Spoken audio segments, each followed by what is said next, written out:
Continuing to read Miss Sue Has No Clue from Dan Gutman, the My Weirder School series. Chapter 8, Getting Desperate. $4,000 seemed like a lot of money to me, but it wasn't enough. We were still $1,000 short on our goal, and we were running out of time. It was getting late in the afternoon. People were starting to leave the carnival. It didn't look like we were going to make it. If we didn't reach $5,000, there'd be no new playground equipment. Mr. Klutz would not be spending a night in jail. Bummer in the summer. "Don't go home, people," Ms. Sue shouted in her bullhorn. "You need to buy a piece of duct tape first." "Why should we buy a piece of duct tape?" somebody asked.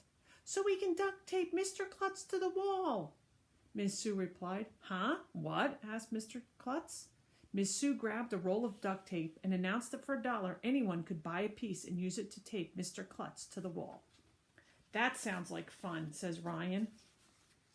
"Let's do it," said Michael. "I've always wanted to duct tape Mr. Klutz to a wall," said Neil the nude kid.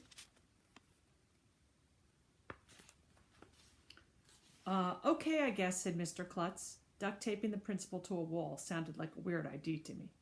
But a whole bunch of people lined up to buy a piece of duct tape. One by one, they put their tape on Mr. Klutz and attached him to the wall of the school.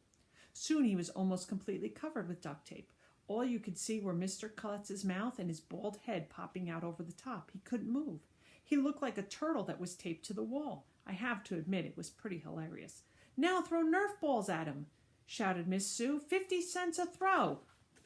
There's Mr. Klutz. Kind of reminds you of Mrs. Samaglia when we taped her to the wall, doesn't it?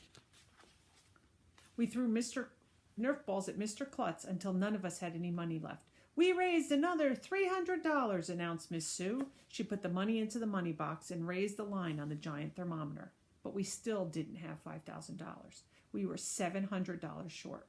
People put away their wallets and started packing up their stuff to go home. "Wait," Miss Sue shouted into the bullhorn. "I have an announcement to make." Everyone stopped what they were doing. I looked at Miss Sue. Alexia looked at Miss Sue. Mr. Klutz, who was duct taped to the wall, looked at Miss Sue. Everybody was looking at Miss Sue. You could hear a pin drop. Well, not really, because nobody brought any pins with them. Miss Sue reached into her purse and pulled out her checkbook. "I'm writing a personal check for $700, she said. "What?" said Mr. Klutz. "You're going to donate your own money?"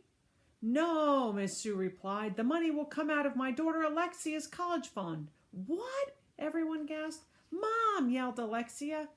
Miss Sue wrote out a check and went over to give it to Mr. Klutz, who was still duct taped to the wall. "Don't do it, Mom," shouted Alexia. "I want to go to college someday." "I really don't think it's a good idea for you to grade Alexia's college fund," said Mr. Klutz. "The new playground equipment will be enjoyed by hundreds of students," said Miss Sue. "The college fund was only for one." "But she's your daughter," shouted Mr. Klutz. "College isn't for everyone," said Miss Sue. "Your mom is weird," I whispered to Alexia. "I told you she goes overboard," Alexia whispered back. "She falls out of boats a lot?" I asked. "No, I already told you. She gets carried away." Miss Sue wanted to put the check in Mr. Klutz's pocket, but he was covered with duct tape. So she tried to stick it in his mouth. "No, I refuse to accept that check," said Mr. Klutz, closing his lips so he couldn't put the check in his mouth. "We don't need the playground equipment." "Please," Miss Sue begged, trying to pry his mouth open with her fingers so she could put the check in. "Take my daughter's college fund. Don't you care about children?" Mr. Klutz refused to open his mouth. There's Miss Sue trying to shove it into his mouth.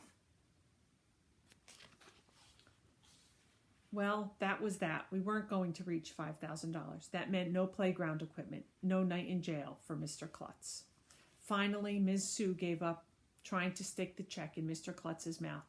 She ripped it into little pieces. Then she fell to her knees and began to cry. It was really sad. Alexia went over and gave her a hug.